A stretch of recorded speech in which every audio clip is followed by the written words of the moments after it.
Interlock, that is, you interlock the two. Now stretch them right as... Soccer and the... Quiet, please. In exactly 15 seconds, we'll be on the air.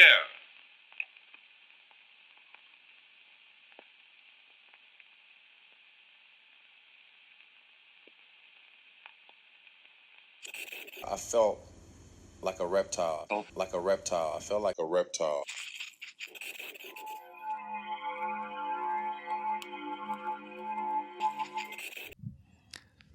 Cool. We're good? Yep. Are you recording? Yes, we're recording. We're rolling. Yeah, we're rolling. Okay. Well, hello and welcome to Full Reptile. Just point your mic down a little bit. Hold on. We're rolling. Should we start again? Yeah, go on then. Okay. Yeah. Are we rolling? Yes, we're rolling. We're rolling. Hello and welcome to Full Reptile Radio, episode 14. 14, yeah. How you doing, man? Good week? Yes, good week, man. Yeah. Yeah, really good week. The weather's slightly picking up now. Although you were just saying... What is happening? Yeah. It's June. It's June and I'm still having to wear like slippers and a dressing gown, yeah. Mate, I sat waiting for the kids yesterday in school, or outside school in the car, and it was like some sort of catfish sun moment that because I'm sat in a bowl, I got so hot in the car and I was like, fuck, this is Like nice. peekaboo sun. Yeah, for real. I took my hoodie off, got out of the car, stripped off, chucked that into the car, walked to the playground. And I don't know what it is, if anyone else experiences this with their kids, but my daughter's the last out every day. All right. Literally tumbleweeds going past, every fucker's gone, caretaker's locking the gates. And I'm like, all right. She goes, yeah, I was just handing in my raffle tickets. I don't understand it, but I was like, cool. But I was freezing. Yeah. Fucking freezing, like down to my bones. And I'd been stood in there for about, I don't know, 2 minutes, well, 5 minutes. But I don't know if it's because I've been sat boiling in a car and then sat freezing. I don't know. It's just, it doesn't feel like June. No, not yet. No, not yet. It's meant to actually be really nice this weekend though, isn't it? Like 27 degrees or something on Saturday. I don't trust shit, man. I never, ever, ever look at the weather and I never trust it when I read it. Yeah, I always judge it by waking up and looking out the outside. window. Yeah. That's my day. That's shit. It's like, if we ever go to Alton Towers or anything as a family, Stacey will be looking into it for like months before and just go, well, that day, yeah, it says it's going to be good. And I'm like, yo, we're going to be going no matter what. Don't fucking panic. Turn up in a pair of shorts, but it's 3 foot of snow. Yeah, fuck it. It's all good, man. Like literally the car's big enough to put 3 different changes of clothes in it if you want. Put them in. Like literally my main thing now, we used to carry picnics and bags and you fucking name it. We probably take one rucksack now and it's got a couple of drinks in it, a couple of satsumas or bananas or some shit.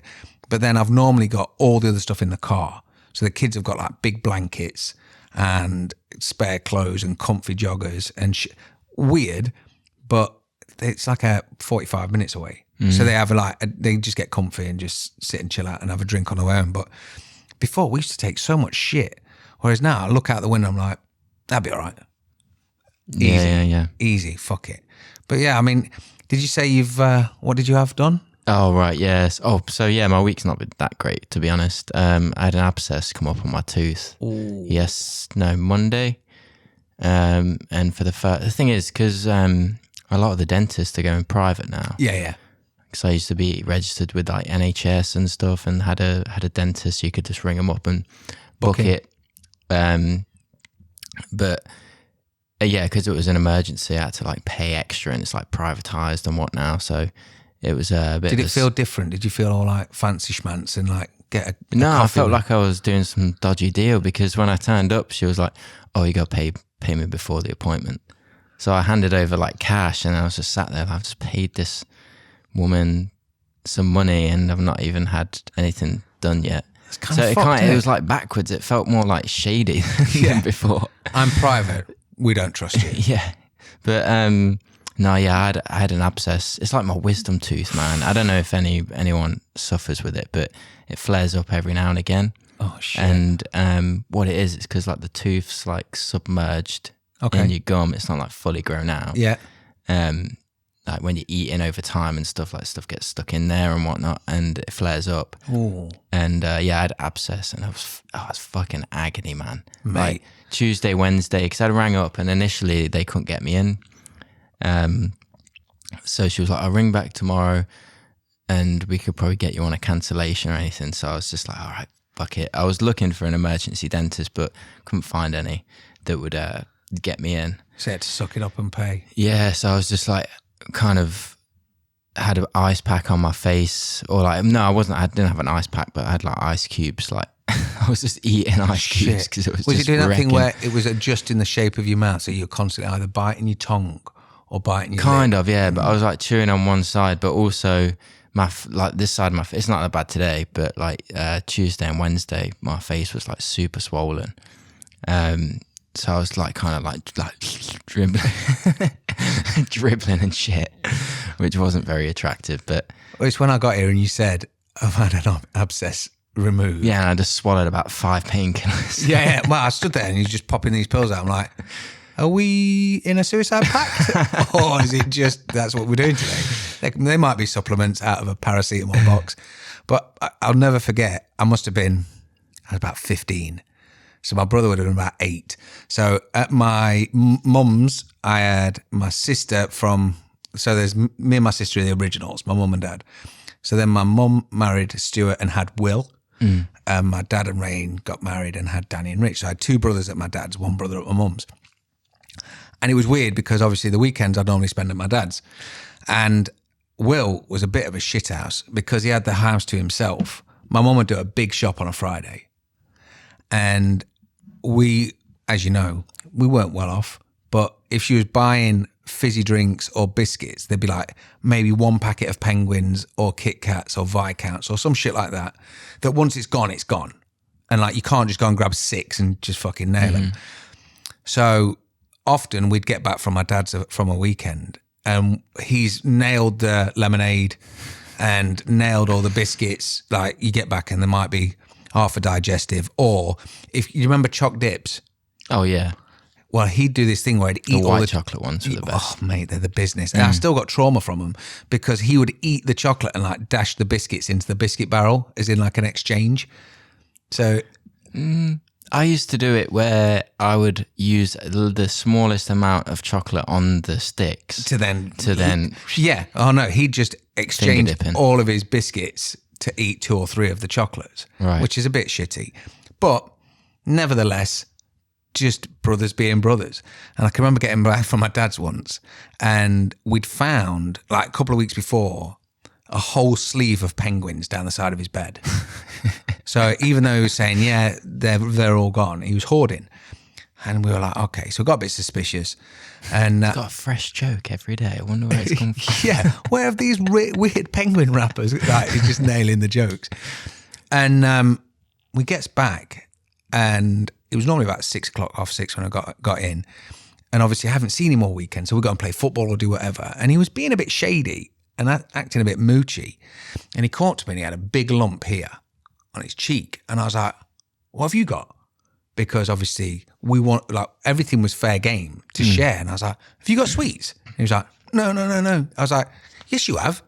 What the fuck is in your mouth? He's like, nothing. And he didn't say, stop, it's an abscess, I'm in pain. So I just grabbed his face Oh man. and squeezed the lump as hard as I could because I thought it was like a boiled sweet.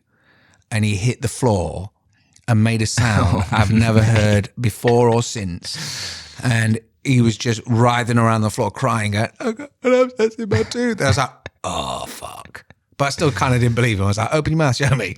And so, yeah, so my only experience with abscesses was essentially flooring my brother because I thought he was lying to me about having boiled sweets. It is one of, it's like, it's not really like it's just constant ache, pain, like, because it's in your head as well. It like almost gives you a little bit of a headache. Yeah. And it like yesterday, because when I actually went to the dentist and he said, oh, well, you're not got infection or anything. It's just, if it flares up again, then we'll have to take the tooth out.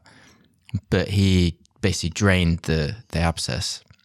And, but afterwards, because when I got there, it kind of dulled, the pain was quite dull. Yeah. And I was like, oh, maybe it's feeling a little bit better. Why have I paid 55 quid already? Yeah. But, see it through. But then, yeah, when he drained it and stuff, and then afterwards, because it was like aggravated and my painkillers had like worn off, Yeah. I was just driving back like, oh my God. It's the worst. It was fucking horrible, man. But yeah, it's feeling a bit better today. Well, I've never ever had one filling. And I can remember the dentist saying to me, when I've injected you, it's going to numb your mouth. Don't try and bite your tongue or your lip. And obviously the first thing you do is honestly, he's like, you won't be able to whistle and you're going to struggle drinking water. I was like, fuck off. And honestly, it was like, I don't know, just the most surreal experience, because I'd got to like, I don't know, 20 something, never had a filling. And then I was just more fascinated by the fact that half my face isn't working anymore. So I was going, trying to whistle. I look like Timmy off of fucking, oh, is it Jimmy? It was one of them. And then I bit my tongue so hard that I put a crease down it. And honestly, it took so long to fucking heal. Yeah. Because I was just being like, if I got my kids now and they had a filling and I said to them, don't bite your tongue, and they did, I'd be devastated and fuming because they didn't listen. Whereas the dentist told me as an adult, don't do this. And I was like, no, let me just test it. And yeah, I nearly bit off my tongue off. Well, it's weird because I've never had a filling. I've never had anything wrong with my teeth up until like this, really. But it's only because it's a wisdom tooth and it's not fully like coming through. The rest are fine. It's just this side. And but I've never had anything, so I've always had a little bit of a fear of like, how bad because you just feel very vulnerable in the dentist chair. Yeah. Like you're not tied down or anything, but because you know you have to be there, and there's people like fiddling around in your mouth, and it's attached to your head. Yeah. It's just like there's a vulnerability that you don't get any. You've got to kind of be brave, haven't you? Is that like I've had tattoos and shit. Like people have stuck needles in me, like, and drawn ink into my skin, yet I'm scared of a little tiny needle in my gum. It is strange because by the time it's the anticipation, isn't it? Anticipation of most things is like if you knew someone was going to come and punch you in the face at 2:30, you wouldn't sleep for a couple of days. But you know, if you went training and you know you're probably going to get cracked, you have to ignore it. And it's similar, I suppose, to like the dentist or even tattoos. I'm covered, and it's normally 2 or 3 minutes into the next one I have that I always think to myself, what the fuck am I doing? Like, don't get me wrong, I love them and I love having them, but I kind of wish you could Starship Troopers them, you know, where it just sort of went zzz, and it's on. That's cool. It's like what is it? It's like a difference between like a rational fear and an irrational fear. It's like everyone's scared of a lion because it's, you know, you know you're going to get mauled, but like not everyone's scared of moths. Yeah. It's like the you don't know what, it's a phobia, isn't it? Yeah. But like you can't really like justify why you are scared of it. No, it is difficult because it affects you in such a weird way. And like you said, because you've not experienced it, because you've been so good and you've looked after your teeth, that ultimately you've not paid the benefit, because at the end of it you're still scared. I'm 30 years strong and then now someone's sticking a needle down my throat. Mate, weird, but feeling better now? Yeah, loads better. Yeah. The painkillers have kicked in, so it's cool. Good. So if you don't remember any of this, and like you text me in the morning, go, do you want to record today? I'm like, dude, just go on your Mac and have a look. We did an hour yesterday. But yeah, no. Besides that, it was good. We should talk about some fights, maybe. Did you watch the fights? Did you watch Conor? I did watch. I only watched the main event. Okay. Because there was so much controversy around it, of course, with the decision. And in my opinion, I think everyone except the judges were right. So it's a strange one because I knew weirdly I always look at the results. I know you do. You're strange. Before I actually watch the fights, not on big fights, but on fight nights and stuff. Yeah, because I always feel like, is it worth my time to watch them back? No, I love watching fights, of course, but the fight nights usually aren't the most entertaining. So I always check the results just to see if they're worth doing. Yeah. And because I saw all the controversy around the fight, I tuned in, and I can't see how Albazi won, in my opinion. No. Like, I know he had a bit more like control, obviously, like ground control, but I felt like Kai was very much, elusive. Be able to get back to his feet and like turn it on him, and like I think in the striking range, like Kai was way ahead. I can't really put my finger on it. I suppose watching it, knowing the result, you watch a fight so differently. Watching a fight is a strange thing to do because you always have either a preference or like you just find yourself watching one more than the other. And it to judge is so difficult. I mean, not when it's obvious, but it's a difficult thing to do because regardless of who you're watching, you always you find yourself watching one person more than the other. Mm-hmm. So to judge, ideally, you need to watch it twice, which obviously they can't sit there for another 15, 20 minutes or 25 minutes in that case and go, let me just review. But it's one of them. Even Dana came out at the press conference and he was like, yeah, it was close. Whereas normally he'd go, that was fucking horrible. And he's normally quite outspoken, especially with judges. And I know even Dan said that they need to be accountable. And I think it's something we've all been saying for such a long time because they kind of get in their car and drive off.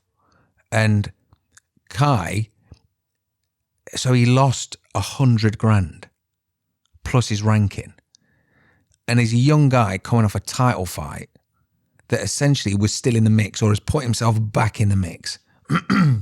Really, really justified his position. Like he's fighting a really tough opponent, but he put on a show. He justified his position, and yeah, he's still 3. Because it's difficult when you go, 3 versus 7. Obviously, 3 will win.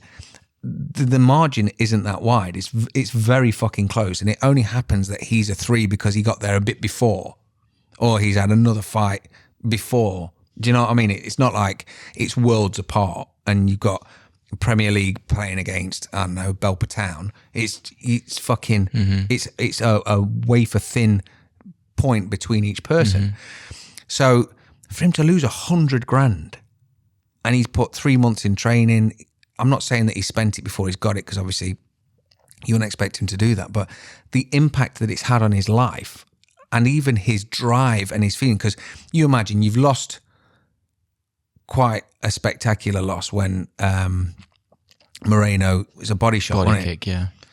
And obviously that's not seen as a weakness because it's debilitating. But at the same time, you weren't knocked out cold and you weren't submitted. Yeah, it was a freak placement you of a conscious kick. when you lose as well. And it's a conscious thing that you've had something taken away from you. When ultimately he probably believed, or you'd like to think he believed, he's going to win this fight. He was coming back in that third round. For sure. He was like pushing back again because Moreno, I think, won the first 2 rounds, but he was kind of building confidence, and Moreno was already cut by that point as well. Yeah, and as we know, a cut, it can change a fight so quickly. So he's essentially at the top of the tree and loses the way he lost, which is unfortunate, but he's built himself back up again. He's got back on the horse. He's coming out. Obviously, Izzy's then lost and regained his belt. Volk's in his cut. Everyone's there, like the whole momentum. And he did exactly what he was meant to do. And they were like, I was so shocked. Because I can't remember what I was doing. And my finger on the iPad slipped and it saw Albazi on the floor, like with his head down. So I was like, what the fuck's gone off? Like, I didn't know that he was celebrating. So I kind of rewound. You know when you've got just a massive bar of play? Yeah, and you're trying to like skip. Yeah. And this is like 1:30 in the morning. I've had a couple of beers Sunday and I'm like, trying not to ruin fights. And I saw him and I was like, what the fuck are they watching? Like, to me, it was so a million miles off. And it just echoes the whole, like, this has been going now for 30 years. We know this has been going for 30 years.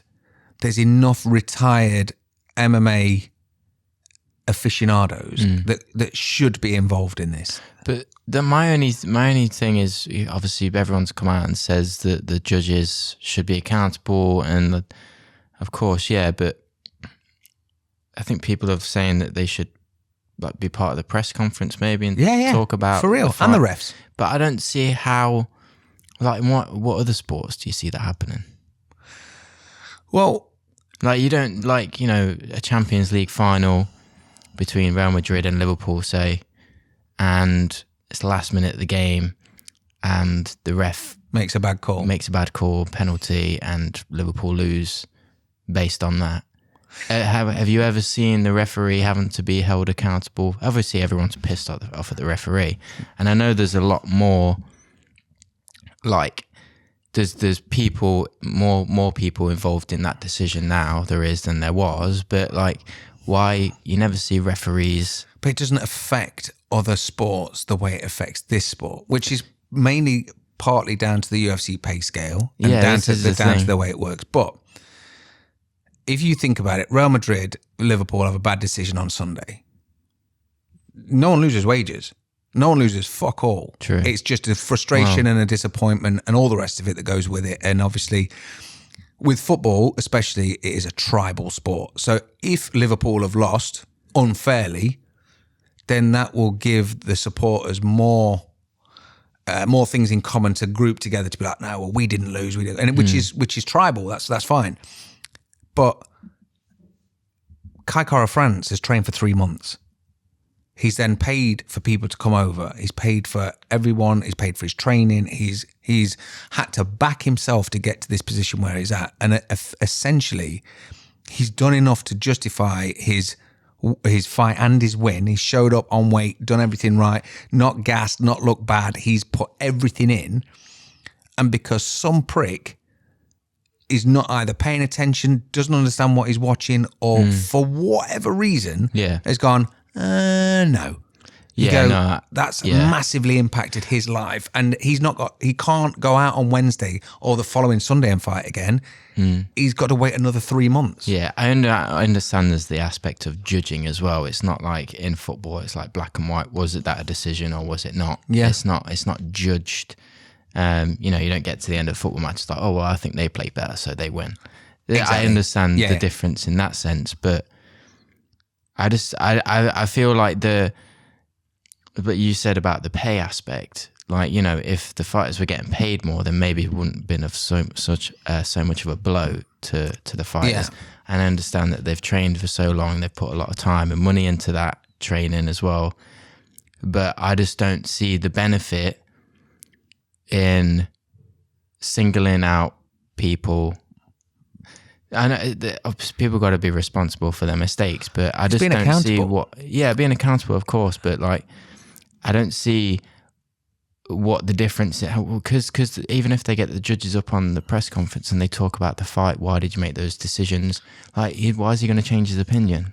Well, to me, it's about being accountable for your profession, because if you are consistently shit and you're never told you're shit, you will carry on being shit and you'll probably get worse. Whereas, I mean, there's been enough referees in the past that Dana despises, that he kind of has made sure they don't ref anymore. And they haven't been accountable. They haven't been on camera. They haven't spoke about it, but they've been phased out because they can't really be trusted, because they're not good at their job.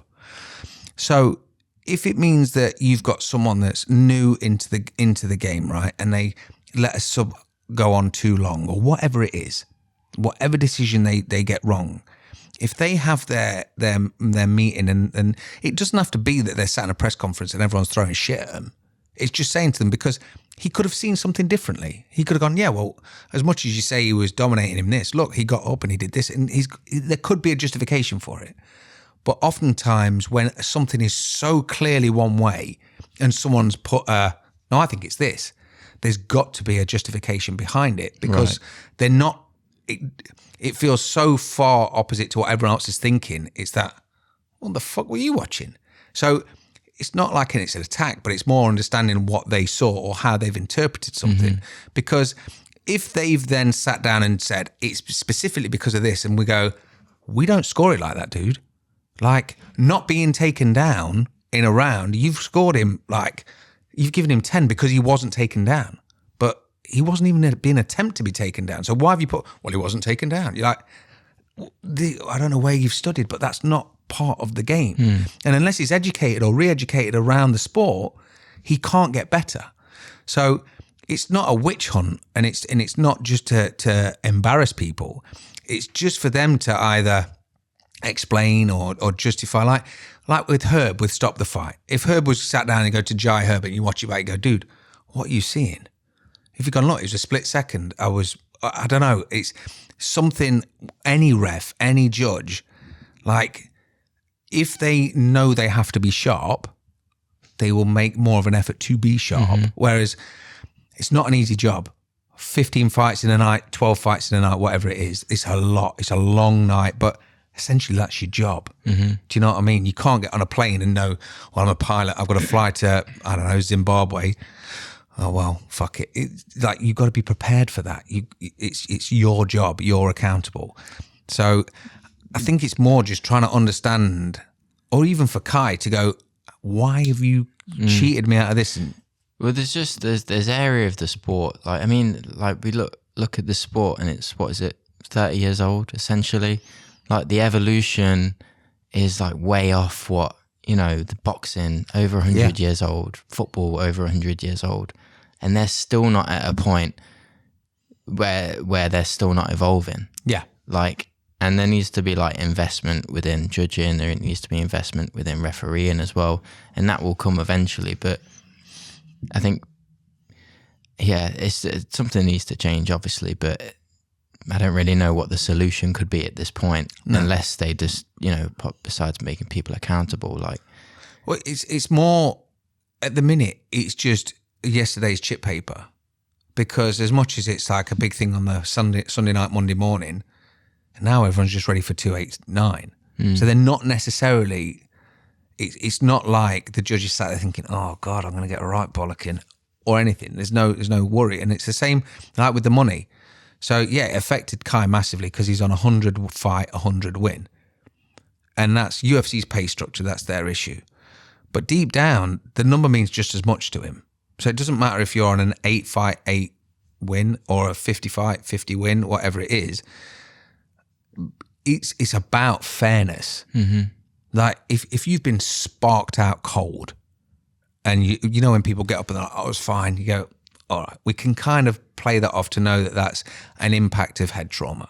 That's one of those things that, look, we've got to play nice. We're not going to stand there and tell the guy he's a fucking idiot, been knocked out, but we're going to placate him and go, "Listen, no problem. Once you've watched it back," that's why they don't interview, or they try not to interview knocked out fighters anymore. Because the time when was it Overeem versus Stipe, and he was like, "Oh, Stipe definitely tapped," and Joe Rogan's like, "No problem. Let's watch the video."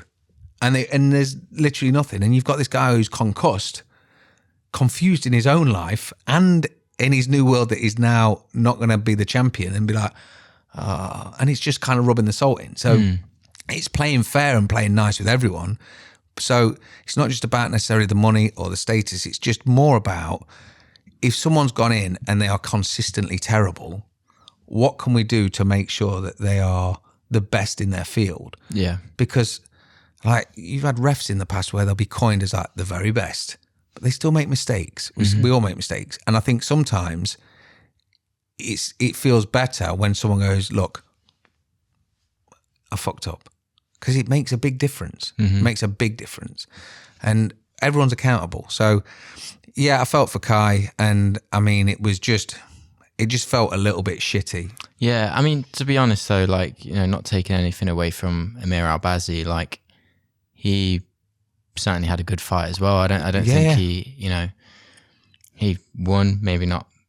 It could have gone either way, like, really, I guess. Well, it couldn't, but you know, it is a tough thing to take, especially like you said, if Kai, you know, you're at the top and then it's just a setback, but then you see it's like Amir now has got the opportunity to go on and potentially, you know, and he's now on 2 losses, maybe 1 fight away from a title shot, or, you know, exactly. So yeah, and it's a tough sport. It's a tough sport to have that against you. There's an odd number of rounds for a reason. To try and avoid a draw or to avoid no decision. So that's simply why it's that way. So even if you break it down into the rounds, it was 3-2. And I think that's where people struggle, because regardless of your opinions or your affiliations or your knowledge or your experience, anything, that needs to be justified. So if everyone else has given Kai round 2 and he didn't, what have you seen different? Have we missed it, or have you interpreted something incorrectly? And all it is just a re-education, or just a continuous evolving of the sport to try and understand every aspect. Like back in the day, people didn't understand knees. They didn't understand a takedown. They didn't understand a takedown defense. They didn't understand a reversal. Like, it was all new. And like you say, the evolution's been massive to this point, but then it kind of gets stuck on really shitty points. but points that have a massive impact on the fight world and fighters especially. So I think it's you know, I think it's very like for the judges as well, and like very environmentally based. So, you know, when you've got a stadium full of people and everyone's watching it from like 50 feet back, and they see something that looks impacting, but it's not, and the crowd goes wild. Surely that there's like some kind of subconscious element of like, oh, that was a good, you know what I mean? And like, you know, and maybe the judge's position where like they're behind a mesh wall and stuff like that. Maybe watch like, it on a TV. Maybe watch it on a screen. And they do have screens out, I think. Yeah, right? but if they were in a back room, like when we were in the media tent. And they're not influenced by any other outside source. They're in like a dark room, literally got screens in front of them, and they just focus on one or two screens. Well, Faber quite famously had his hair cut off because he's always had long hair, and he had it completely cut off because even when it was plaited and braided, there was sometimes that he thought that he was getting penalised for shots that weren't effectively doing a lot, but it looked a lot more because sweat was coming off or his head was moving in a certain way. And it's like certain styles, like, you know, like Robbie Lawler or like Mads Beneil, like they've got that kind of Philly shell style where they look like they're getting hit, but a lot of the shots are being slipped or blocked. But from someone who may not necessarily understand that style of fighting, it looks like they're losing. Or if you're behind them, like Dan was when he fought Marcus Davis. Because you get hit. If your hand's covering your head, but you get hit, your head's still going to go back, but you're not necessarily taking any impact. But if you've got a whole fighter in front of you and you can only see that body reacting, you don't know if it's an impactful shot. So if it's like I said, Dan fought Marcus Davis, and I think it was classed as a knockdown, but it was a slip. But that's because it was something like that. And it was basically the judges could see Marcus's back and Dan was on the other side, and essentially Dan was on the floor, so he got back up. But they saw that as a knockdown, and that's why it was a split decision. But it wasn't a knockdown. And there's only a certain amount of time in between that you can watch a different angle or whatever. But even if you're judging and you've got, I don't know if it's two judges or like there's 6 judges, okay? And like there's 2 on one fighter, 2 on the other fighter. And do you know what I mean? So basically you're getting different angles, but you're just watching one fighter and scoring what they're doing. Not necessarily an argument for them winning, you're just scoring what they're doing. So at the end of it, you can go, well, he had 5 takedowns. Yeah, that's not a bad shout to like have 2 people focused on one fight and 2 people focused on another and accumulate what they're doing in the fight, and they're literally that's their focus, and then cross over those 2 results at the end would surely come with an outcome. Well, that way, then if you go, well, he's had 7 takedowns in round 1, and your other guy had 6, well, you won on the takedown side as the striking, and it builds. It's a bit more of a point system, because at the minute, as much as it is a point system, it's kind of how it's interpreted as well. And obviously, if me and you are sat doing one fighter, and I don't know if I'm pressing an imaginary button, but you know, like significant strikes. Yeah. That's really fucking difficult, because you almost need to pause the fight every time a punch lands, goes, did that hurt? And he's like, yeah. A fight will never admit it, but it's a significant strike is a difficult one. But isn't it where, because obviously takedowns are scored higher than strikes, right? So it depends where you are. Right. And it now depends. If someone in a round someone's hit someone 30 times and say 20 of them are significant, yet the opposition gets 2 takedowns, then who's won that? Fuck knows. And it's the amount of times now when you'll see someone get taken down. There's control time, I guess, when you're on the ground, and then how they respond to getting taken down and stuff like that. And the control time has started to affect if it was a takedown or not. Because before you get someone down, that's a takedown. Whereas now they can bounce back up to their feet and they go, oh, and you'll hear DC ask all the time, was that a takedown? I think no, it wasn't. Yeah, it was. And depending on which state they're in, is down to the like description, if you like, of what counts as a takedown. So it's very, very complicated. Yeah, I think was it Hamzat versus the Leech? I think Dan was talking about it, where I think it was scored. Obviously, he finished it in the first round pretty quick, but I think it was scored that Khamzat had like 3 or 4 takedowns in that first round. Yet, because he was chain wrestling, he hadn't let go of him. It was only 1 takedown. Yeah. Essentially, even though he grabbed him, turned him, and like I think his knee dropped to the ground, they must have counted that as a takedown. But then he got back up. But then it's like it was Khamzat just changing the angle each time, and then he finally got him down and held him down. Yeah. But yeah, where does that, like, what counts as the takedown in that whole? That's a whole sequence of wrestling. Surely, if it's a sequence, it only has one end result. Exactly. He gets takedown or he doesn't get taken down. But it's the same as the defense of the wrestling or defense of the takedown, because if someone can sit in, like, let's say Damian Myers, if you can sit with Damian Maia on your back for 4 minutes, that is an incredible feat. And it's very unheard of. So does Damian get the points for being able to secure the position but not the finish? Or do you get the points for surviving? Does that make sense? Because back when it was more specialised players of their games, that was the thing that you were more like... Yeah, it scored offensively rather than defensively a lot of the time. Like the fact if you can sit with Damian Maia on your back and you can avoid getting subbed for a whole round, that's fucking insane. That's not really heard of, but it's happened. And I suppose it's more the complete, like, what have you done? So even if you're being dominated, you've survived, but if you've managed to escape or get up or whatever, I think because there's not really a better system than their 10-point must scoring system that they're going to have to re-educate a whole army of fans on, because it'd be insane now to try and change something. It would feel, I'm not saying that they can't, because obviously that's what we're saying, they need to, but it's more, I think sometimes the education of the people sat in the seat pressing the button or marking the card, and when you've got people that have been through this sort of experience and they know enough, because like the majority of fighters I know, as in Jimmy or Dan or like Wayne or whoever it is, on local shows and small shows, they're normally the ref or the judge because they're the ones with the expertise.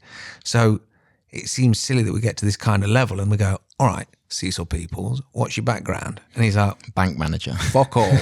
Exactly. And so yeah, it's even if they have trained in the past, it's such a different thing that it's an interesting thing that I think the sport has to go through this evolution. Like, you know, imagine what MMA is going to be like in 30 years. Like, you know, I can't picture it. I imagine obviously it's the same as football. The essential like rule of the game, you know, is the same. Yeah. And the basic rules are the same, but like, you know, just the pace of the game, like, you know, the technology within like nutrition, you know, athletes, like they're much more athletic now than they used to be 30 years ago. And I think it's slowly becoming like that. And I just can't imagine what it would be like in the next 30 years. But I feel like every sport has to go through this like maybe teething period of every aspect of it, like the reffing, like just the people involved, like the athletes involved in the sport. Like Dan was talking about it, like just where we're going through this phase now where you're seeing a lot more like the heavyweight division, a lot of the fighters being a lot more athletic, and you know, that's purely down just to like nutrition and like living the lifestyle of an athlete rather than a Derek Lewis kind of character. But do you think it might be like a national thing in the future that there won't be a UFC or a Bellator or a PFL? It'll be like fighting's on and you've got all the fighters in different divisions. So like the Premier League. Yeah. It's French leagues, Italian leagues, stuff like that. Exactly. I could see it that way. I mean, I listened to Brendan Loughnane talking yesterday about the PFL belt, and like, you know, in the next few years, I think that's going to be the most respected belt because of what you have to do to win it. Yeah. Like he was saying that in order to win the PFL belt, or in order to become 2-time champion, he needs to win 8 consecutive fights. That's insane. And like, like that's what you do in a league. That's what you do in a, you know, you're in a season, and it's who is the best at the end of that season, which I think is the best format in sports, really, because it proves it filters out all the bad people and proves who's the best. But you imagine that in anything you do, even if you were playing a silly parlour game like penny can, where you're trying to throw a 2p in a can, you've got to get 8 in, one after another. You can't miss one.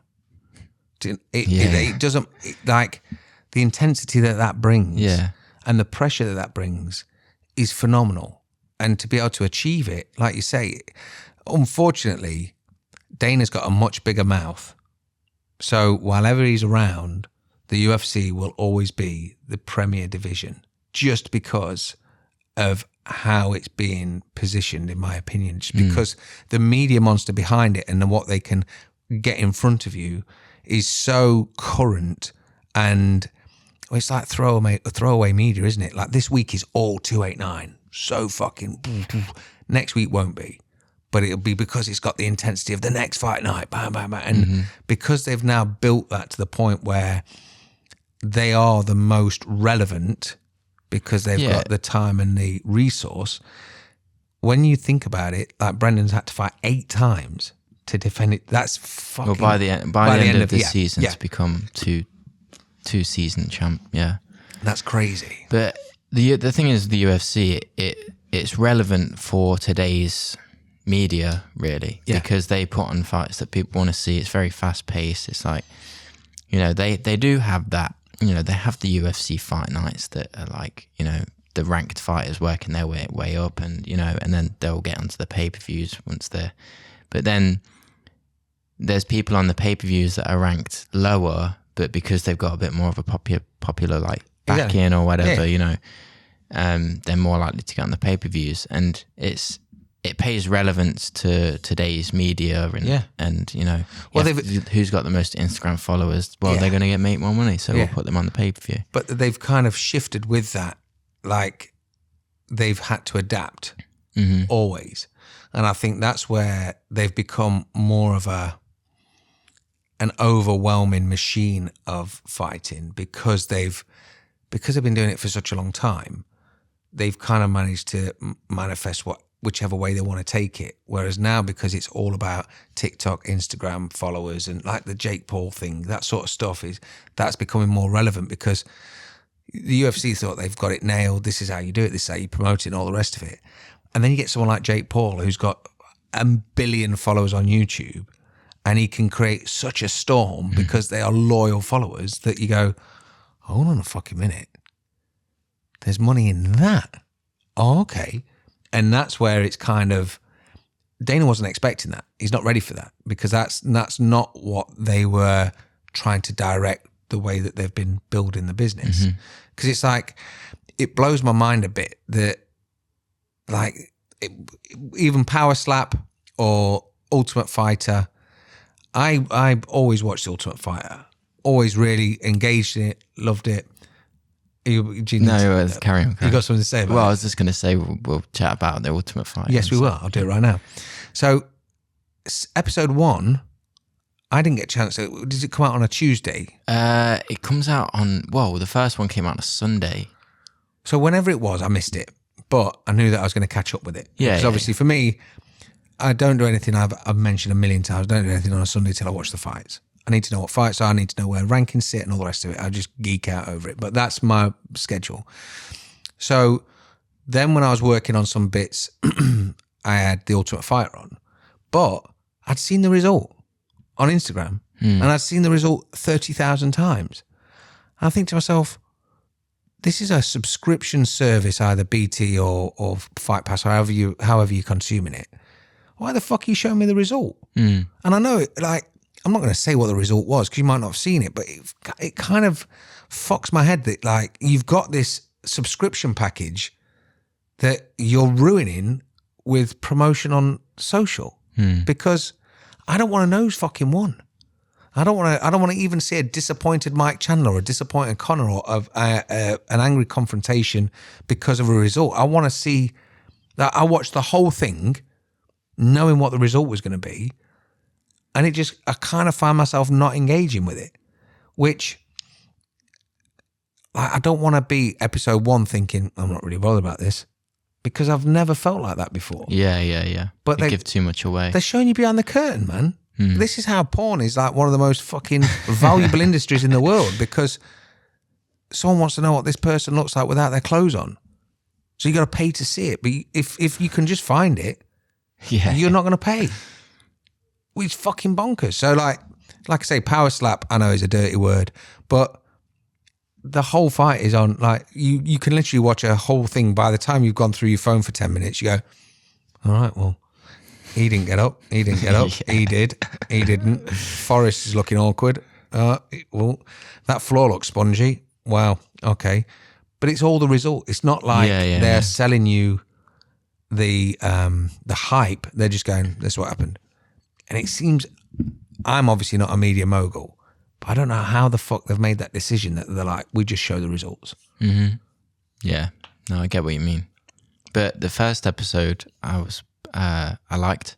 I think I said this last week when we were a couple of weeks ago when we were talking about it. Like, the only real reason I'm watching this one is purely because of McGregor. Yeah. I think it like, but they did that thing as well. You know, you're saying about showing it's like this season on Ultimate Fighter, and then they show like all the highlights. I'm like, oh well, fucking. I don't want to see it. I won't. I'd rather not do that.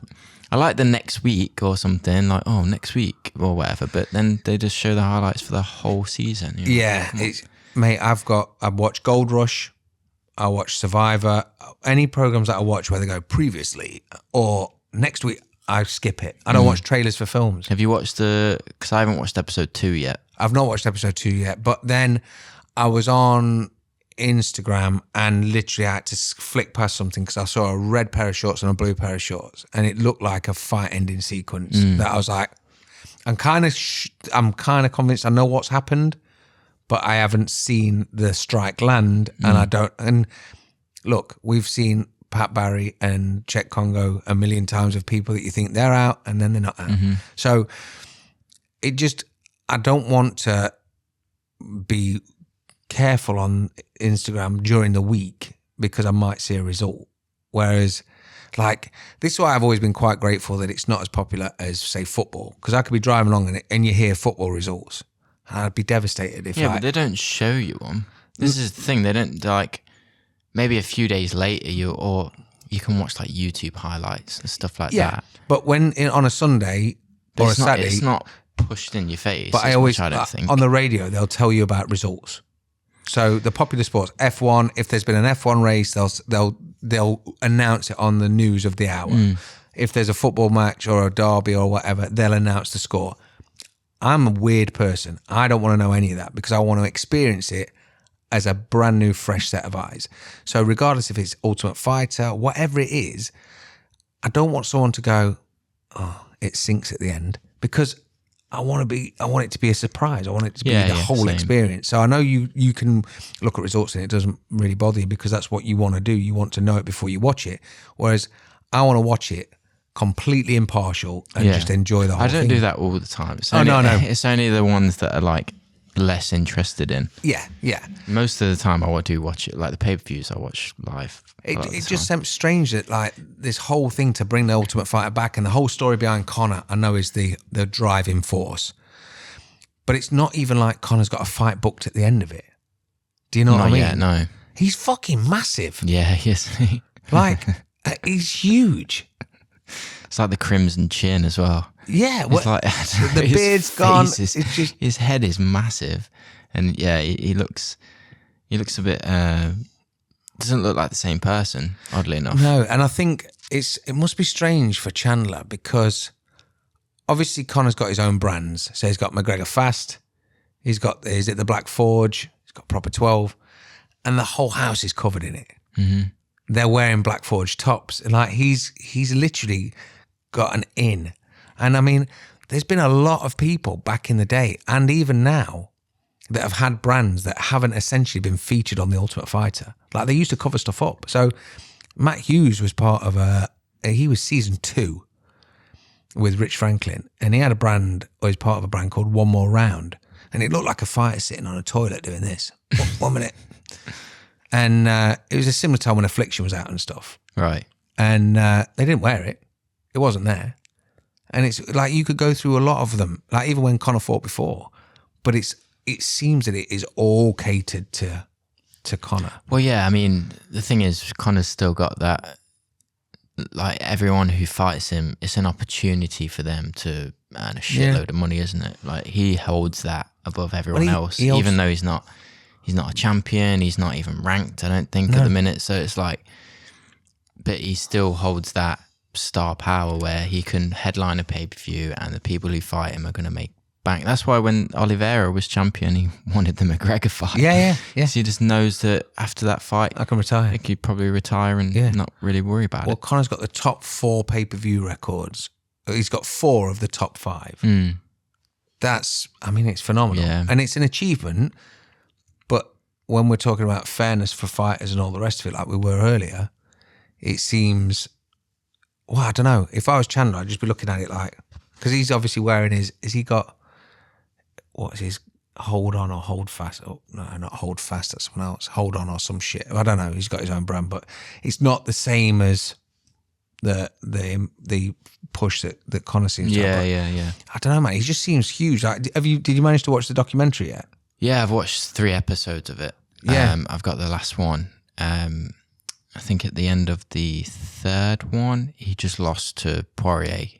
So, sorry. The first time? Yeah. So, no, the first time we got knocked out in Abu Dhabi. Yeah. So, the last episode, I assume, is the 2nd fight, well, the 3rd fight, where he snaps his ankle. Yeah.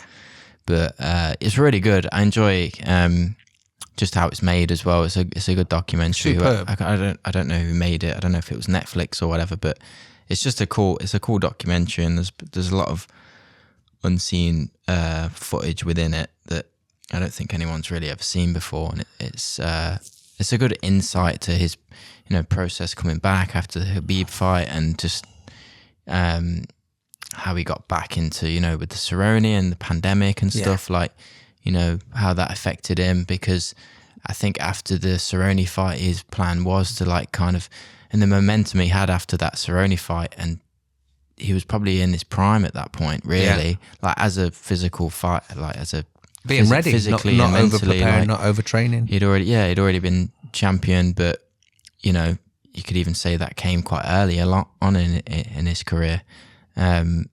So when he came back and beat Cerrone, and then obviously the pandemic hit, he had this idea of having a year-long season, fighting 3 or 4 times in the year, and essentially coming back and trying to get the belt back.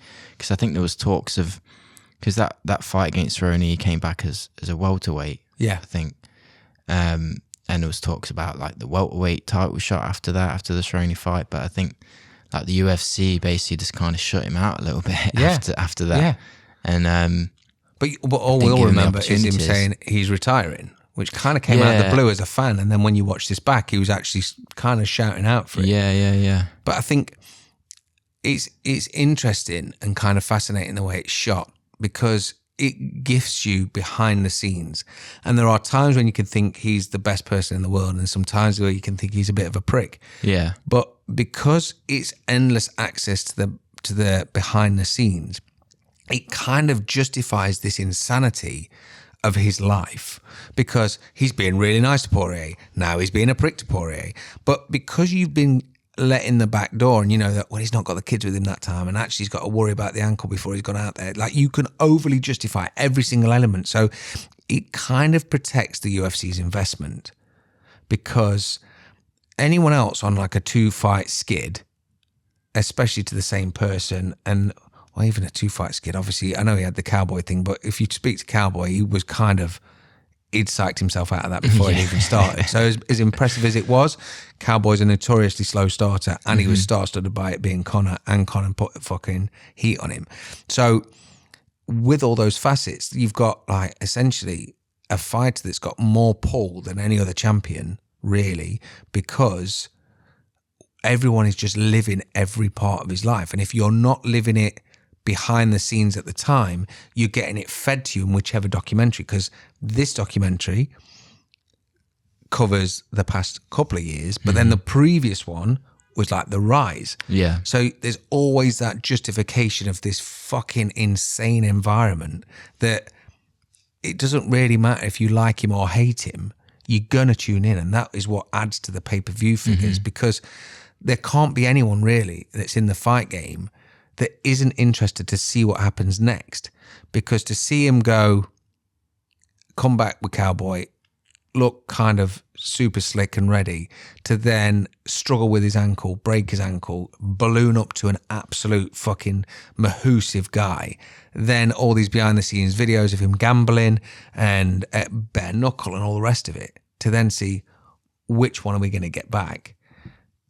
All I suppose Dana's ever trying to do is justify that next investment each time, and he knows all he's got to do is try and get him in the cage. And it's like ever decreasing circles, isn't it? It's like it will start to lose momentum and lose value if he doesn't get the belt or he doesn't get wins. And that's where, on losing 2 to come back from the size he is and all the rest of it, like, it's just fascinating.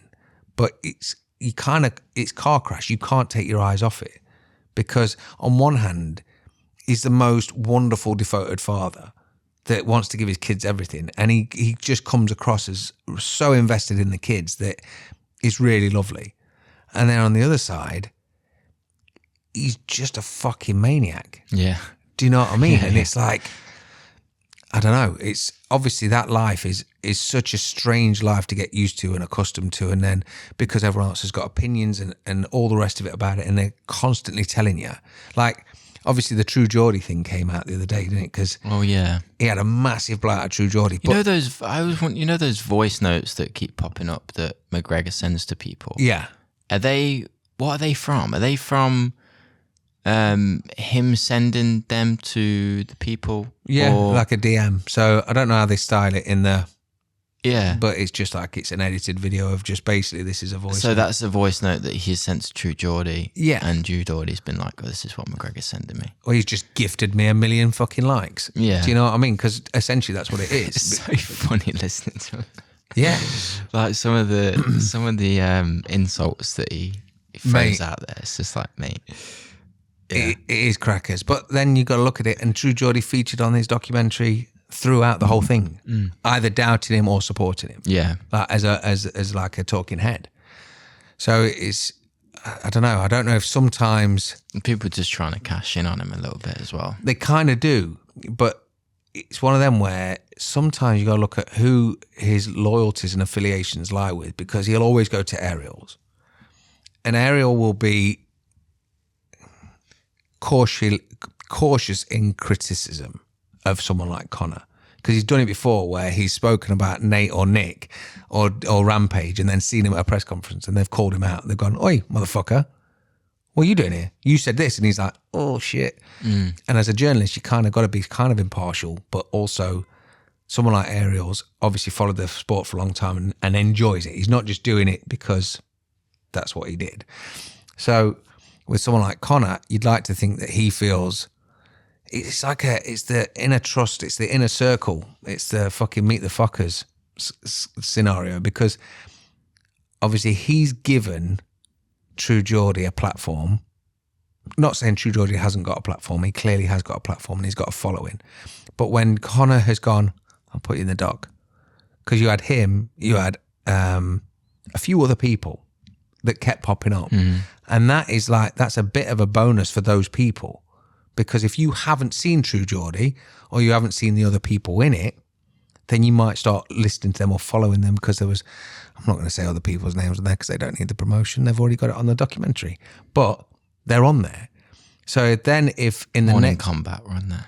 Yeah, Morning Combat are an all right one to mention. Yeah. Fuck everyone else. But it's... I'm joking. Kind of. But if you've got... if he's done that and he's put it in, obviously he's not editing the fucking movie, but he's seen it all and he's okayed it all. Then when you turn around and you've got an opinion that he doesn't quite like and he's had a few too many whiskeys, you're like, it's just all that car crash all over again. But that rant, or this current rant, will be in the next documentary. And it'll be either the best thing he did because he told him to go fuck himself and actually he's come out and he's won, or he'll spin it And it'll be the best thing he did because he actually listened to that rant back and he was like, do you know what? I've got to reflect and look into myself. And actually, it's the best advice I give myself. And now I want a different way. Does that make sense? Yeah. He's ever shifting. So it is a unique beast of the game. Yeah, I feel like everything he does, despite how crazy or obscene it is, there is a sense of strategy behind it in a way. You know, just the way he interacts with media, the way he interacts with, like personalities and stuff like that. There seems to be, he's opening doors that could either he could go through and benefit from, or they're just going to shut behind him, but at least he opened the door to see what's on the other side. For real. And I think he does stuff now, maybe not so much. I think he's at the point now where he probably doesn't have to do that as much, but I certainly think when he was on the rise and just everything he did at that point, like he did it for a reason. It just became second nature. Yeah. And I think he's running out of fingers to put in pies at the minute. And that's where it's interesting because we've seen everything that's been built around him. And it's just interesting to see what's going to happen with what we actually know him for. And that's having a proper fight, especially with his leg being fixed. But people always, like, we talk about him so much on this podcast as well. Like, people always talk about him. And I think that's the fascinating, that's what I was trying to explain. That's the fascinating thing, that it kind of doesn't matter if you love him or hate him. You're always going to tune in. And the most interesting thing is because he's on 2 losses and he's coming, like, when he was on the rise and he was doing nothing but winning and calling the wins, obviously had the wobble with Nate, but then got it back. When he went to Mayweather, one of my mates said to me, what are you going to do if he loses? I was like, I don't mean fuck all. And he went, what do you mean? How can it not mean fuck all? He's going to fight Mayweather. I was like, exactly. It's like you having a free kick competition against Beckham. Yeah. There's a chance you could win, but it's fucking very slim, yeah. because you're not a footballer. But like, you're really good at ice hockey. So fucking what? It's one of them. So when he obviously did that, and like, I thought, well, if he loses that and then keeps losing, how long is that top pay-per-view stock going to keep replenishing? Because when you look at other fighters we've had in the past that have been long-term champions, like Faber and like Miguel Torres, and so many different fucking people, like eventually you'll see them on the undercard. Like Orlovsky was on the pre-fight prelims, not even on the normal prelims. And I know he's been around since, is it 99? And he's held the belt and he's been a fucking monster. He was so low on the card that he wasn't even on the broadcast, including the prelims. Do you know what I mean? His pull is running lower. I think like someone like McGregor will be long gone before he's on the low down on the prelims. I don't think he'd do it. Yeah, I don't think he'd do it. Yeah, I don't think he would. There's an element of status that someone like that just they're not. Well, they're way bigger than the UFC even. Yeah, and it's just like nah. But yeah, it's interesting. I enjoyed the first episode of The Ultimate Fighter. Anyway, I'm going to watch the next one later, I think. But yeah, it's fun. A lot of the guys, obviously, they've done veterans versus young blood, I guess. What do you think to the strategy that they played out in episode 1, where Chandler got all of the returning fighters and Conor's got all of the new prospects? What do you mean? What do I think of? Obviously it was a schoolyard pick, right? So it wasn't that Chandler just sat down and said, "I'm going to have all of the veterans from the UFC that have fought in the UFC, and you can have all the newcomers." I think it was interesting the way that it split completely that way. Yeah, I think it's interesting in terms of like, because it doesn't really offer the element of like, you know, if you've got veterans within your team and you're a younger fighter, you've got despite the advice from the coach, knowledge. You've got the experience from your teammates as well, which can often help you. But I do find it interesting that there is veterans versus, because it kind of determines. It's cool. I think it's a good determination of like if the veterans done, or like if, you know, or how good the young guy is. Yeah. Like, who was it? The first fight? What's his name? Because Roosevelt Roberts. Yeah, he obviously got he had some bad results. His last two, that quick sub Bahamundes spinning kick, knockout, dude. That was insane, and I kind of forgot that was him who received it. Yeah, so it was nice to see him come back and get a win as well. I felt bad for the dude who lost, but yeah, I think it's a more like having veterans against the youngs. It's a much more of a harder test, I think, for the young guys. Yeah, but it's equally a hard test for the veterans because they're fighting younger, fresher people. They've already been there. So I don't mind that. I think I don't know if it was like purposely. Yeah. Do you not think it was strategic on Conor's part because essentially it negates his responsibility a little bit? Because if he wins the overall thing, then he's taken this person that's never experienced the UFC and he's managed to form them, and he's basically gone, look at what I did. I took the people that had never even made it and I got them to the point. Yeah. But then if they don't, he can go, yeah, well, these guys have fought in the UFC before. Imagine how hard that is. Yeah, I understand that. Yeah. That makes sense. So like he's made Chandler feel like he's giving him the best pick, but actually he's given himself an exit strategy of the perfect scenario, because if one of his guys does well or wins, then he's managed to make a star or bring someone to the show. Whereas if he doesn't, then you can say, well, the UFC is the best game in the world and it's the hardest road to travel, and these guys have already been there. You imagine trying to get past that. So yeah, fair play to do you know what I mean? Yeah, I understand. Yeah. I don't know if it was purposely like that, but now you say it, it's probably well, like you said before, everything he does, there seems to have a fucking strategy. Yeah. No, it makes sense. But yeah, I'm keen to see how it plays out. And like I say, I've just got to try and stay off Instagram a bit because I'm kind of, I don't want to know the fuck's won, because the whole thing is an hour long and say 7 minutes of it is fighting. Yeah. And then that's taken away from me because I've sat through the whole fucking thing, and then I've got, I don't know, so on Instagram going, oh my God, you see that? Yeah, it's just the drama, isn't it? It's always entertaining. Yeah, fucking assholes. But yeah, it's good. It is good. But obviously this weekend is UFC 289 as well. It is. Not the best pay-per-view, I must admit. There's it's annoying. I was saying this to Dan and Veronica the other day. They should spread out the good fights more. Like, you know, instead of packing one pay-per-view like full of like title shots and superstars, like spread it out a bit, you know. Yeah. I just think like they seem to just like build up big cards, and then the next pay-per-view isn't as good, and then the UFC Fight Nights aren't as good. You know, some of those co-mains could be on the UFC Fight Nights. I just think have a little bit more consistency in terms of what happens throughout the year, and there's not like a dip. Yeah. I think for me, because I've watched it for such a long time, I'm kind of just grateful that I've got fights that weekend.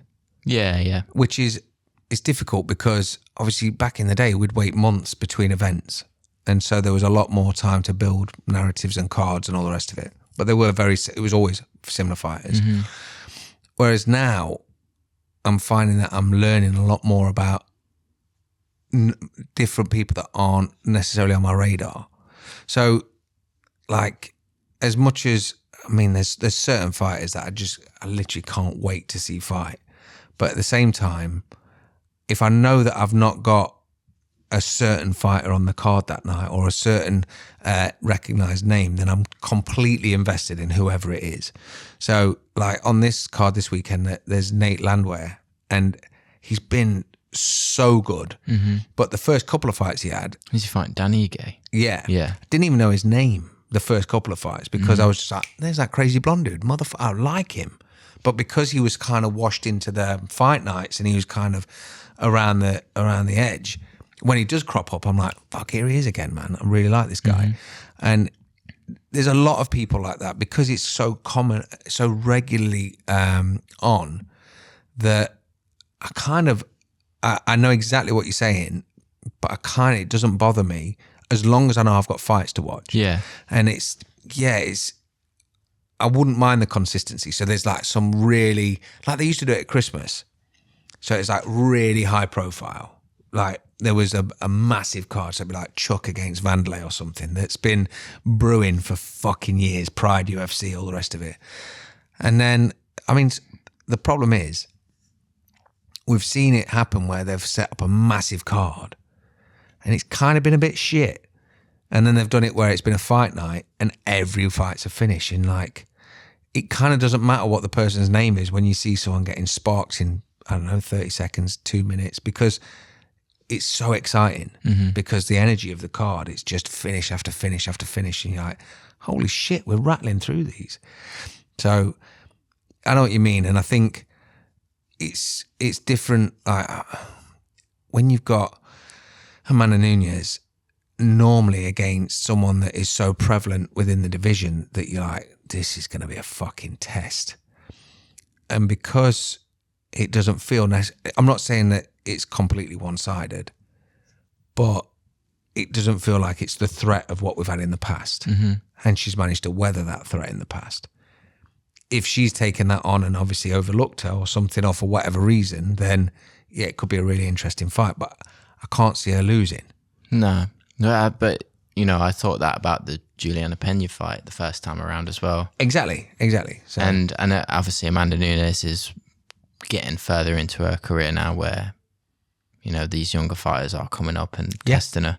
Like I didn't think the same about Alexa Grasso, Valentina. It's not just, at all. Yeah, it's automatically assumed when someone's that dominant for so long that they're just going to do the same thing again. I think it's an interesting fight because I think Aldana, especially like in the striking range, I think is a lot more dangerous than most people. And that's in that where division. Pena clipped her, right? Yeah. So, and this is why I'll never forget. I spoke to a guy when I worked at Egg. He was a bit of a sausage. I mean, he was a massive dick. But worked at Egg and he was a sausage. Yeah. Oh, mate, I did work with a guy there called Mr. Bacon. His email was bacon@egg.com. Honestly, I trained with him. He wouldn't mind me telling you either. But this guy, because MMA, I mean, I used to wear my tap-out shirts and it was kind of a massive beacon because no one else had them. But if someone else saw it, they knew exactly what. So like you'd find this real little core niche quite quickly. Yeah, I had that quite recently actually. I was wearing my Bellator hoodie. Okay. And there was a dude I was walking not too far from here who's just like, oh, Bellator, yeah. I was like, oh, yeah. It's like the first time anyone had ever pointed it out, yeah. But back in the day, I mean, I'm talking like 2002, 3, early, I was having Affliction and tap-out stuff imported just because you couldn't get it here. And so you'd quite quickly find your crew. And there was one guy, and he was into the UFC. And I come over for a fight night. I went over to talk to him. And he was like, I don't really watch undercards. I'm more of an MMA connoisseur nowadays. And I was like, the fuck are you on about, man? Absolute length. Like, who the fuck says that? What? You didn't watch the WEC because they were lightweight, or you didn't watch it? I was like, oh man, you just show me how much of a prick you are. Amazing. I never have to invest time in you ever again, you fucking bellend. And that was it. I kind of didn't need to talk to him. So ever since he showed me that his evolution through the sport was he got to the point where he thought that he was bigger and he wasn't interested unless it was a name against a name, King Kong against fucking Godzilla or whatever the fuck it is. I was like, no man, anyone.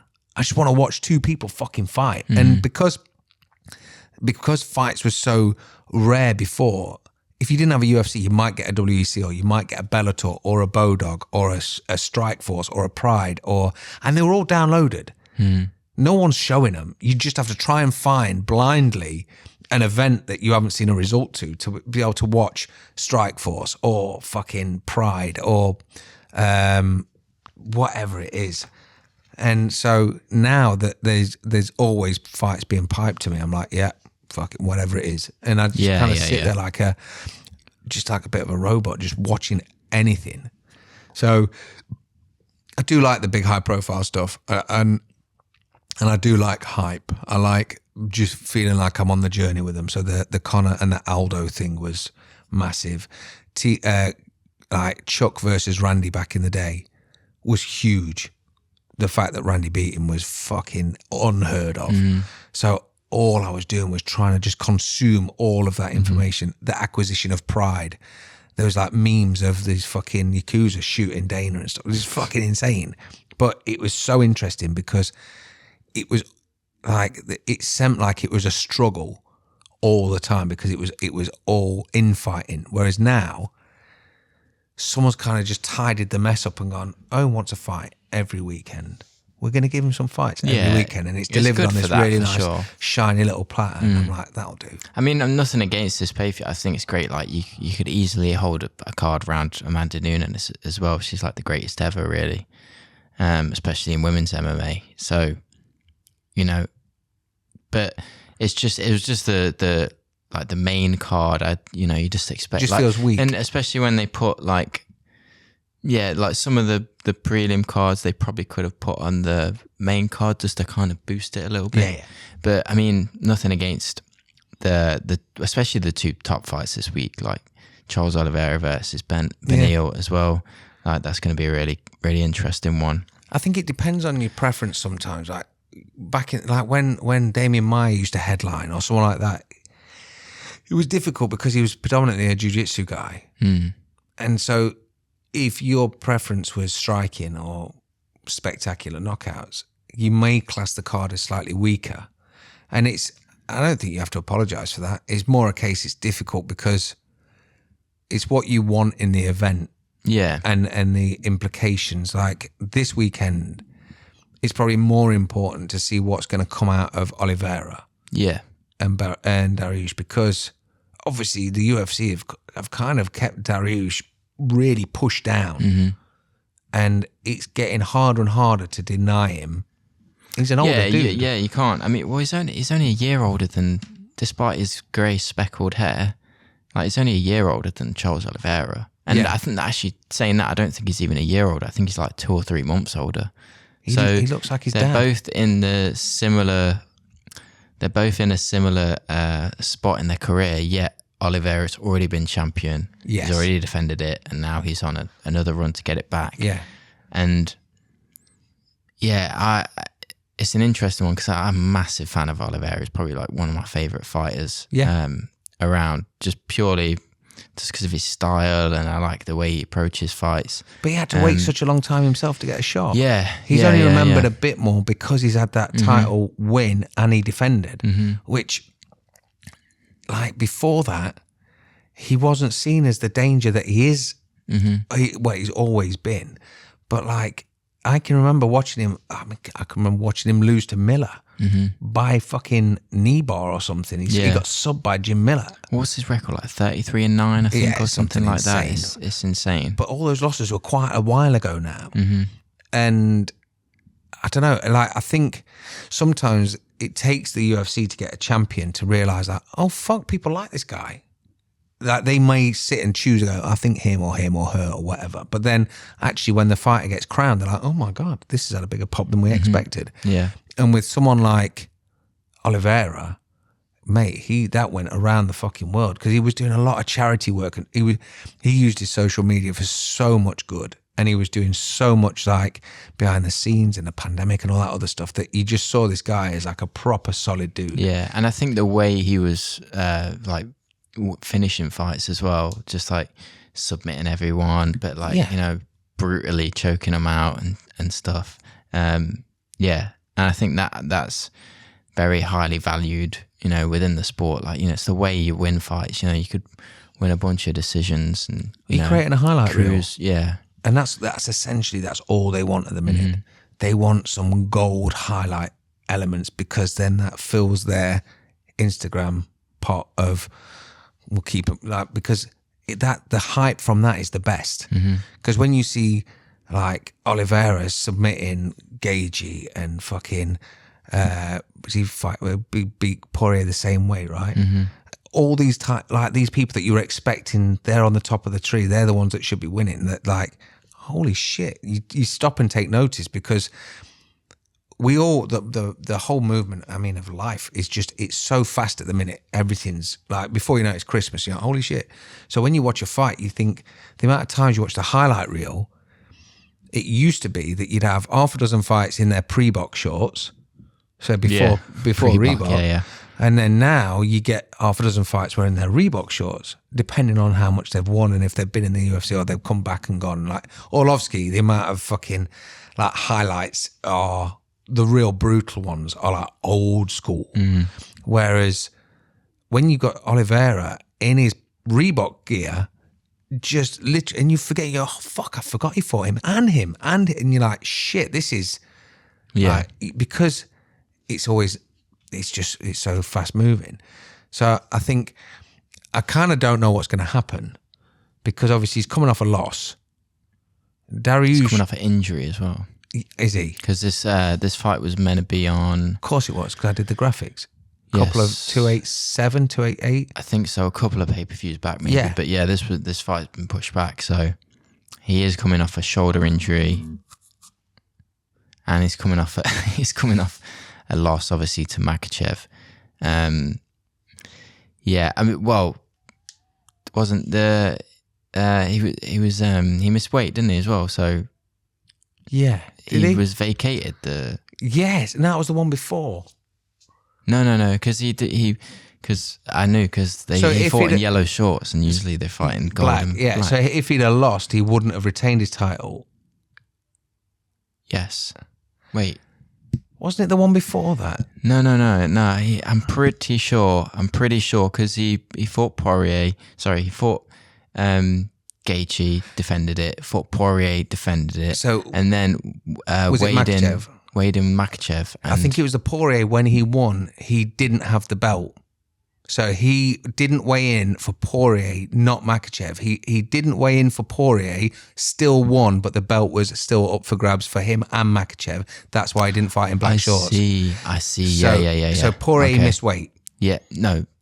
Oliveira missed weight against Poirier. Yeah, for Poirier. Yeah. He missed weight. So even when he won, he didn't get his moment of like, and still. Oh, okay, yeah. I remember now. It was then vacated. Yeah. So then when he fought Makhachev, there was a lot of thing about, is he going to make weight? And he did make weight. So he was on track for getting his belt back. Yes. But then Makhachev came out and was like, "I'll smash you." Yeah. And so he did. Yeah. Okay. Yeah. So I think if we're wrong, so he's tell us coming in a nice way. He's coming off being his belt stripped off him, and then he lost the bet, lost the opportunity All to the get it fuckery. back, got injured, and pushed back, and now he's fighting again. So he's coming off a lot of adversity, I think. Yeah. Whereas someone like Dariush, I don't think that shit He's affects got a him. point to prove. Yeah, and that shit doesn't affect him. He doesn't come off that and be like, he just seems to come in and go, here we go again. And he's just a solid, tough dude. The main thing that concerns me is he can be clipped. And Oliveira, we saw against Chandler, he got mauled and dropped and clipped by him and Gaethje. Yeah. And he sort of went back to his corner and was like, 1 minute. Because I don't think that Dariush is a Makhachev danger, but he is a fucking danger. He's not a mauling, drowning, like Dagestani wrestler. He's still a danger, but even Makhachev knocked Oliveira down. Yeah. Before he subbed him. Yeah. And Dariush has got hands. I can't really guess, because if it was a year ago and Oliveira's, like, if this was a title fight, I'd comfortably think, yeah, Oliveira's going to do it. But with all the shit that's been in between, and with Dariush needing to prove a point or just endlessly proving points, I kind of, if I had to put money on it, my head is probably saying Dariush. My heart is saying Oliveira, because I really like his fighting style and his story, and I've followed him forever. But I wouldn't be surprised if Dariush clips him and we see Oliveira move weight class. He just seems to, like, if he gets clipped and subbed. What goes up to welterweight? Yeah. And because it might be, it happens, doesn't it, quite often. And especially when he knows not only has he got to get a fight back to try and beat the guy that beat him, he's now got to beat someone at a Dariush again, or an equivalent, whereas he might go up the weight class and be like, do you know what, I've got a stronger chance here, I can put a bit of muscle on. Yeah, because that's the thing, isn't it? He's always, even at lightweight, I can't imagine how. Well, I think he's obviously grown into the weight class. And when he first came into the UFC, he was very young, so he was a featherweight and he had the frame of featherweight. Probably didn't have as much muscle mass, but he'd grown into lightweight. But now he's even struggling to make weight at lightweight. I think it makes sense for him to go up to welterweight, and I think I think he can be really quite competitive at welterweight just with his style, because there's no one really. I mean, obviously Usman and like Colby, like they're wrestling heavy kind of contenders, but there's no one really in the welterweight that has the same threat as what Oliveira has, because he's a bit like a whippet. Yeah. So he's like very, very, very strong, but not in a Usman kind of stacked out way. I mean, he's still shredded, don't get me wrong, but he's a bit more built for speed and a bit of trickiness. I'm pretty sure Gaethje came out and said that Oliveira is the hardest puncher he's ever. Which is insane. Or was that Poirier? Right? It was one of them. Yeah. And was it Gaethje that said his squeeze? Yeah. Because obviously he subbed it. But I mean, Gaethje dropped him, and he dropped Gaethje. Like that's what I mean. We've seen more people clubbing him, and he's just seemed to take it. But yeah, he is a bit of an unknown entity, because the thing is, whenever it's on the ground, you're in serious trouble. And I suppose Dariush has got a strong wrestling game, but Oliveira's subs they are fast and kind of terrifying. So. I don't know. Are you just seeing that you want Oliveira, so it's head and heart is all in? Yeah. All in. I'm just a massive fan of his. Like, I understand that, Dariush is, like I said, he's got a point to prove, and he's coming off a lot of bad decisions against him just within the UFC. Like being put up as backup for the title shot and then being pushed back and stuff like that. So I understand Dariush has got a lot to prove, but yeah, I'm just a massive fan of Oliveira, and I hope he kind of gets back to that title challenging position. So how's he do it? How's he do it on Saturday? I think, Veronica's already put a prediction out on this. I've not seen it, so you can either steal hers or you can let me know what your thoughts are. I'm not going to steal hers. I think, I think it's going to be a really fast start from Oliveira, which it always is, and I think he's going to get knocked down a couple of times before they eventually get back to their feet. I don't know exactly how this is going to happen, but I think there's going to be an exchange before.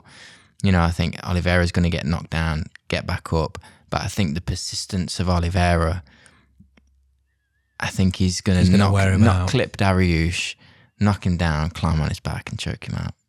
Okay. I think essentially what he did to Poirier and Gaethje. Yeah.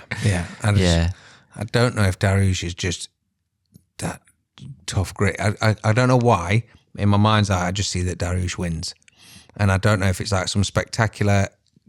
Oliveira has been so persistent that he's either rushed in and catches a knee on the chin, or something where essentially Dariush is kind of walking away and Oliveira's just splayed out, and he's like. And Veronica what did I tell said you? she could see him winning by flying knee as well. Who, Dariush? No, Oliveira. Oliveira, okay. Like just running in and clipping him. I think once he's already hurt or something like that, I can just see that playing out. I don't know. There's just an element of it's hard to bet against Oliveira. Oh, mate, I'm with you, and that's why I say in my heart, I think Oliveira. I'd like to see him win, but I don't know what it is. But it's because it's such a difficult thing, and like you say, the weight's always been an issue. He's had an injury, he's had the fucking controversy and all the other shit from missing weight. He's lost his belt. There's a lot of pressure. Yeah, I think from what he's coming off and to win this and then get back into, I think he would have had to kind of develop his game a little bit, just in terms of not be so reckless. Yeah, because I think that's got a short lifespan, especially a team like Makhachev's. Yeah, because they are above and beyond committed and devoted to this counters that. This is, then it's everything is regimented to the point. It's not like they go, should we go karting Wednesday? They are, they're fucking fighting, and that's it. Where Oliveira's been there, but there's always distractions with being a champion, even if it means you're on. I'm not going to say this morning with Philip Schofield, but you know what I mean. if you're on daytime chat shows like that, and just you've got commitments, it kind of like blurs everything else, because now you are the one in demand. And unfortunately, that takes up time that, well, you should be training, but you don't want to be the person that's not committing and not promoting themselves and building their brand, because then you're missing out on an opportunity if you lose it next. Do you know what I mean? Yeah. So, yeah, it's fickle, man. It's very fickle. But I can see Oliveira winning, and I can see Dariush winning, and I think Amanda probably retains her title. Yeah, I think so. I think Aldana's got a good chance if she keeps it in the range where she's comfortable and good. But I think if Nunes takes it like her last performance against Julia, because I think her last when she lost the belt initially to Juliana Pena, I feel like she kind of overlooked her a little bit Completely. And when she came back, she refocused.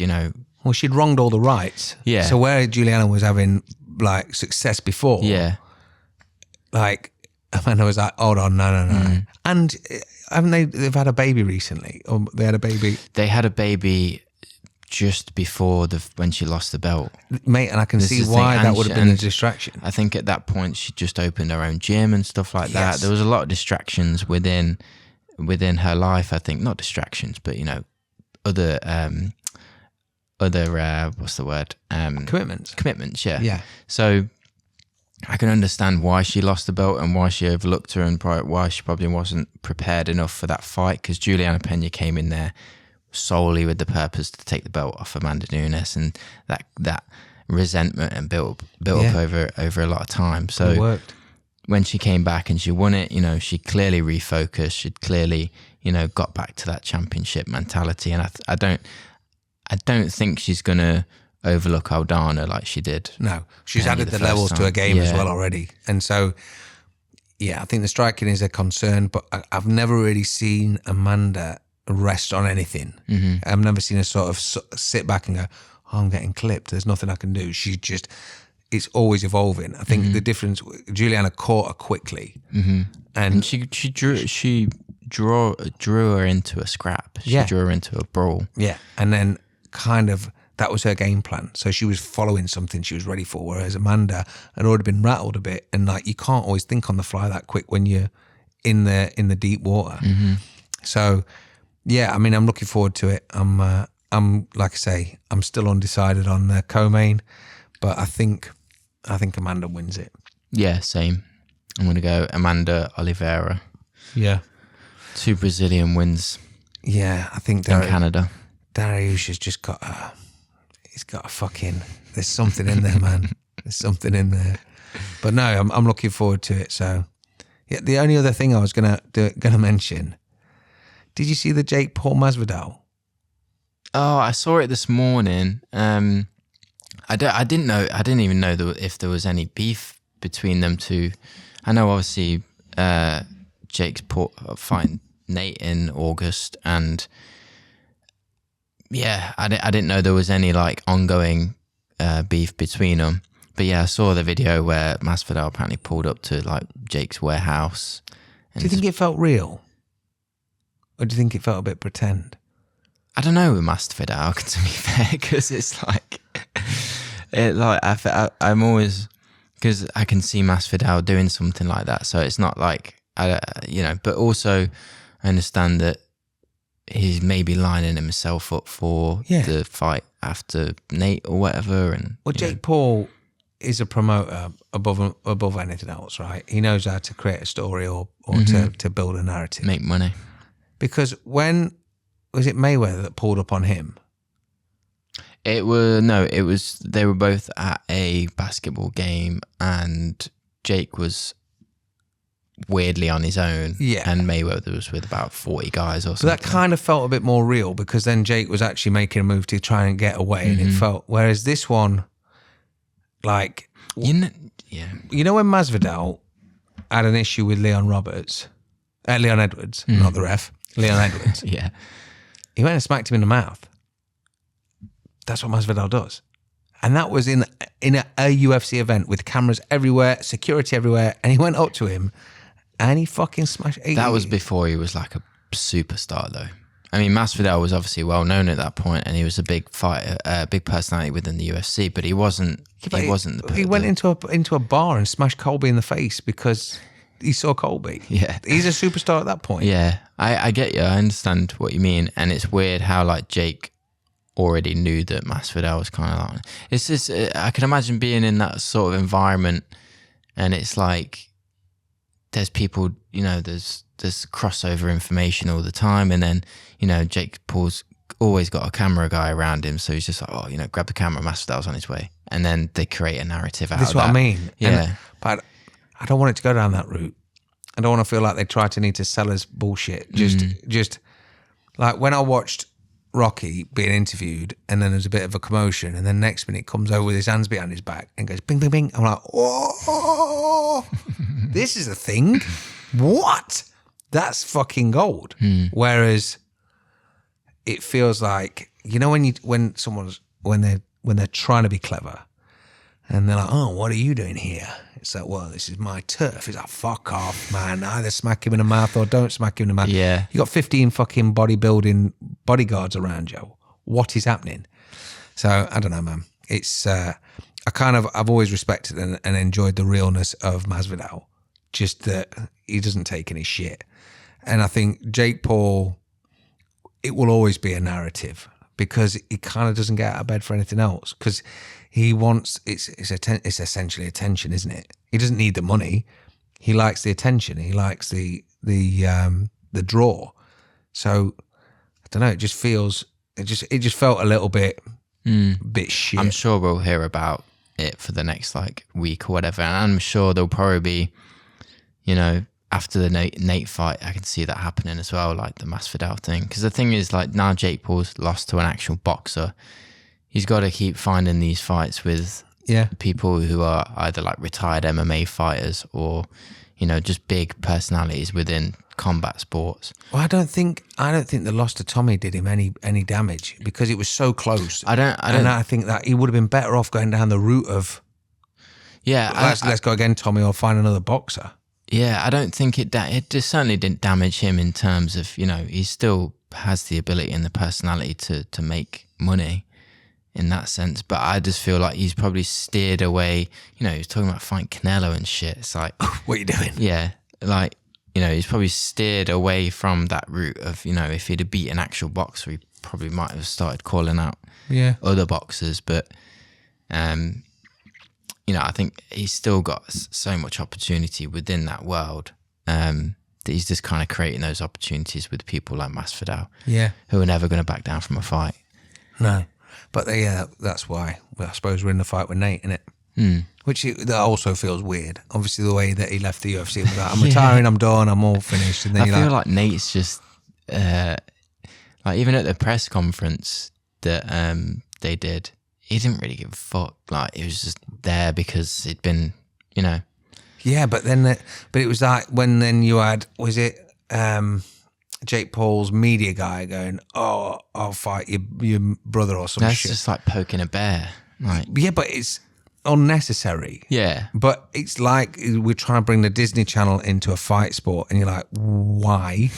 Yeah, like there can be enough aggro that you don't need to pretend and make shit up. Yeah, it was unnecessary. Like, I don't. Well, it just felt like that. It just felt kind of cheap and fake. Yeah. Whereas, because like, dude, they were like people like Nate and Masvidal fucking smack you in the mouth, fuck you up. Yeah, and you'd have it coming, and it would be justified. And the cameras don't even need to be rolling. Oh no, not at all, not at all. And so that, it was. I don't know, like I admire Jake Paul for what he's achieved and what he's doing, but there's a way in which he can do it, and I think sometimes it just feels a bit shitty. Do you know what I mean? So I mean, I'm interested, man. I'll still watch the fight, and whatever antics he gets up to, I'll normally consume it, but I just don't want to feel like I'm being sold to, if you know what I mean. Like I say, when it was Rocky and he just went over and he was like, all right, bing, bing, bing. Same as when he fought, he had a word with Colby, you're like, fucking hell, Masvidal. The one thing I would say is that because when, from the video I saw anyway, Masvidal turned up, I think he was like on his own or with like one of the dudes. One of the dudes. Didn't have a camera guy with him. No. Was facing away from the camera that Jake Paul had over his shoulder. He was like kind of like looking away from it, sort of shielding. This is just my perspective of what I think. I'm just trying to remember. Yeah. So I don't, there's elements within that didn't seem like it was made up or, pre-planned. Staged. But, you never know. Let us know what you think. Let us know what, like, am I talking shit? Not about everything. Normally there's some elements in there, but what do you think? Do you think that is it just a narrative build? Even the fights, let us know what you think of the fights. We've just sat and had a good chat about 289, but if you want to let us know what you think, drop in the comments and let us know. Yeah, exactly. Yeah, and the judging element of the game as well, like the Kai Kara France. I know obviously a lot of people said that Kai Kara France won, but it'd be interesting to hear people's opinions on. If you think he lost, let us know, because genuinely I watch it late. I am tired. And I've only watched it once. Yeah. If it's a case that everyone's saying, look, it's closer than you fucking thought, man, watch it again. You're watching it for supporting Kai as opposed to the other way around. It's not a problem. It's not like I'm putting my flag in it. I just want to know how anyone else saw it. And I was watching it whilst I was kind of doing other stuff. There you go. Which is maybe what the judges were doing as well. So I don't know. What's that judge doing? Rolling a cone. Don't do that. Stop a minute. We need to watch this fight. But yeah, so interesting. But just to let you guys know as well that the sponsors are, as always, New Shirt. Jump onto newshirt.co.uk. There's so many new bits and bobs on there. There's the Street Fighter collection, Turtles collection. There's a few Star Wars ones coming out. They told me they're going to be sending some stuff over, but unfortunately we're both wearing hoodies at the minute because it's too cold. Yeah, it's June. For just a shirt. But yeah, jump on, have a look, and obviously also buy a full Reptile. The camo was restocked slightly. So we got a restock on a number of items. If you missed out on the hoods and the joggers, I think the hoods may be gone again. There may be one left. I'm not sure. If I'm wrong, I apologise. I know this is not going to go out till Friday, so it might be that someone bought one right now. But the joggers are restocked and they're so popular, so soft and comfortable. So if you are missing out and you haven't got a pair of joggers, jump on and have a look. And leave me a note in your order. I always appreciate reading you guys' insanity. Yeah. It's nice. And also, I know obviously most of you guys are already tuned into the main channel, but before the fights this weekend, we've got the Picks podcast out with Veronica and Dan. And also there's 2 war rooms up, one on the main event, one on the co-main event. So yeah, go check those out before the weekend. Yeah, jump on, man. Get involved and let us know what you think. Any comments or thoughts, let us know what we should be watching and what we should be focusing on for next week. Cheers, guys. Cool. Been Nice awesome, one, man. Take it easy, dude. In a bit. I felt like a reptile. I felt like a reptile.